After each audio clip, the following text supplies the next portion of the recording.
अस्सलाम वालेकुम दोस्तों, मैं आसम सोहेल आपकी खिदमत में हाज़िर हूँ। उम्मीद करता हूँ कि सब खैर खैरियत से होंगे। अल्लाह पाक आप सबको अपने हिफ्ज़ व अमान में रखें। दोस्तों, बेलगरी एक ऐसा गैर मामूली फल है जिसके इस्तेमाल से अनगिनत फ़वाइद हासिल किए जा सकते हैं। उर्दू में इसे बेल पत्थर भी कहते हैं, जबकि अंग्रेज़ी में बेल फ्रूट और वुड एप्पल, पंजाबी में बेल, सिंधी में काठोरी, बंगला और संस्कृत में से बलवा कहते हैं। बेलगरी का इस्तेमाल बरस, बवासीर, असहाल या डायरिया, हैज़ा, अल्सर, सोजिश, दिल की बीमारियाँ, निज़ाम हज़म की बीमारियाँ, सांस लेने में दुश्वारी के इलाज समेत दीगर बहुत सी बीमारियों में मुफीद है। इस फल से अनीमा, कान और आँखों की बीमारी का इलाज भी किया जाता है।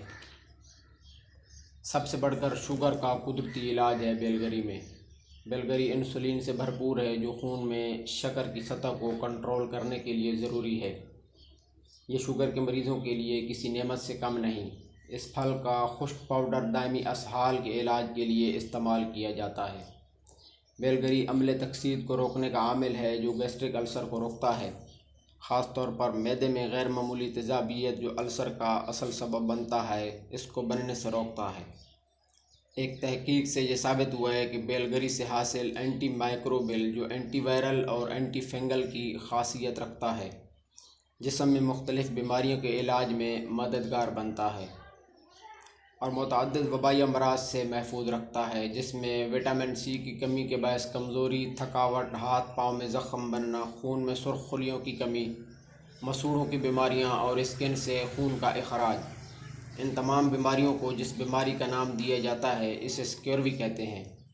शदीद नज़ला ज़ुकाम में जब नाक और कान बंद हो जाएं, इसके रोगन को सर पर लगाने से फ़ायदा लिया जाता है। इसका इस्तेमाल इन्फेक्शन का जल्द इलाज है। बेलगरी के फल का जूस और इसको घी की निस्बतन कम मिकदार के साथ रोज़ाना की बुनियाद पर बतौर ग़िज़ा में शामिल रखना दिल की बीमारियों को रोकता है। बेलगरी का इस्तेमाल कब्ज़ कुशा और इसकी बेहतरीन कुदरती ग़िज़ा है। इसका इस्तेमाल कोलेस्ट्रॉल लेवल को काबू में रखता है। दोस्तों, उम्मीद करता हूँ कि आज की वीडियो आपको पसंद आई होगी। मज़ीद इस तरह की वीडियो के लिए हमारे YouTube channel doctor Asim herbal को सब्सक्राइब कर दें और फेसबुक पेज को भी फॉलो कर लें। दुआओं में याद रखिए। जज़ाकल्लाहु खैरा।